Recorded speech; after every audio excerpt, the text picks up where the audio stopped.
15 साल का नौजवान तौबा करा गया तो हजरत अबीब अजमी कहने लगे वो कैसे? कहने लगा हजरत जी मैं कल मंडी गया था, मुझे कुछ सामान खरीदना था, तो बगदाद के बाजार से मैंने मछली खरीद ली 10 किलो, बाकी भी सामान तब खुद ले जा नहीं सकता था। तो मजदूर बैठे थे तो उनमें एक नौजवान 14-15 साल का, चेहरे पे बड़ी रोशनी। मैंने उसको कहा बेटे मजदूरी करोगे? कहने लगा हुजूर मजदूरी भी करता हूँ, पढ़ाई भी करता हूँ, और जो अल्लाह को मंजूर हो उसकी इबादत भी करता हूँ। मैंने उसे कहा कि ये मेरा सामान है फलां जगह पहुंचाना, क्या लोगे? कहने लगा 3 दिनार मजदूरी।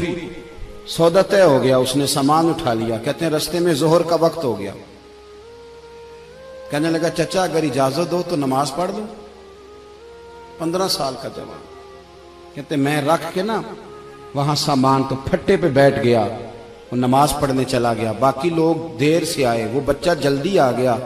मैंने कहा बेटे आप जल्दी आ गए? कहने लगे नफल छोड़ दिए, आप यही ना समझ लें कि काम चोर है, मैं बाद में पढ़ लूंगा। कहते हैं वो दोपहर का वक्त, रमजान भी नहीं था, मैं उस बच्चे को, नौजवान को घर ले गया और मैंने अपनी बीवी से कहा कि बड़ा नेक है, नमाजी है। और रास्ते में ये भी हुआ है कि मैंने उसे एक दफा कहा है कि ये मुझे थोड़ी देर के लिए दे दो, गर्मी बड़ी है, तुम्हें पसीना आ रहा है, मैं उठा लेता हूं। कहने लगा नहीं चचा मैं रिस्क हलाल खाता हूं, अगर आप उठाएंगे तो मैं 3 दिनार मजदूरी पूरी नहीं लूंगा, फिर पैसे कम करूंगा, मैंने तय किया है कि उठाऊंगा। तो कहते हैं मैंने अपनी बीवी को बताया तो बड़ी मुतासिर हुई, कहने लगी दोपहर का खाना पक गया, उसे को रोटी खा ले। रमजान भी नहीं था। कहते मैं बाहर निकला, उसको 3 दिनार थमाए तो मैंने कहा बेटे एक बात मेरी मानोगे? कहने लगा बताइए। मैंने कहा खाना पकाए खा लो। कहने लगा मैं माफी चाहता हूं, मैंने रोजा रखा हुआ है। कहते वो कहने लगा मैंने रोजा रखा है। मैं और मुतासिर हो गया। मैंने कहा आप क्या करोगे? कहीं और जाना है? कहने लगा नहीं, मैं जिस दिन 3 दिनार कमा लेता हूं फिर मैं मजीद लालच नहीं करता, बाकी वक्त या कुरान मजीद पढ़ता रहता हूं या नबी पाक पे दुरूद शरीफ पढ़ता रहता हूं। आप बताएं। तो मैंने कहा कि इफ्तार मेरे साथ कर लो। कहते हैं मैं उसे मस्जिद छोड़ आया और खुद मैं लौट आया। इफ्तार के बाद मैं उसे लाया, खाना खिलाया, इशा पढ़ी। उसका घर दूर था, मैंने ड्राइंग रूम खोल दिया, बैठक खोल दी, वहीं वो सो गया।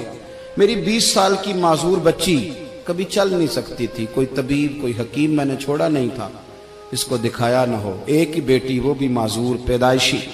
उसके कमरे में गए, मियाँ बीवी उसे खाना खिला, बताया बेटे एक नौजवान है, बड़ा नेक है हमारे घर में, आज बड़ा परहेजगार।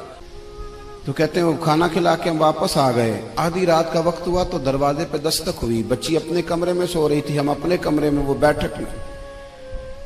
घबरा के उठे कि इस वक्त कौन है दरवाजे पे? तो बेटी कहने लगी अब्बा दरवाजा तो खोलना। कहते हैं दरवाजा खोला तो 20 साल हो गए थे बेटी को, कभी उसने चल के नहीं दिखाया था, कभी दौड़ के उधर जाती कभी इधर आती। कहती है अल्हम्दुलिल्लाह अल्लाह ने मेरी टांगे ठीक कर दी। हम दोनों रोने लगे, ए अल्लाह तू कितना करीम है, कैसे हुआ बेटे सारा कुछ? तो बेटी कहने लगी अब्बा आपने कहा था ना कि नेक नौजवान आया है, तो मेरे दिल में ख्याल आया अल्लाह अगर वाकई नेक है तो उसके सदके मुझे शिफा ही दे दे।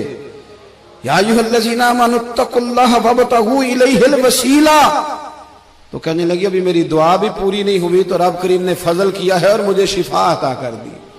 कहते हम दौड़ के उसके कमरे में गए और जब हमने हाथ रखा तो दरवाजा पहले से खुला था, एक खत छोड़ गया था।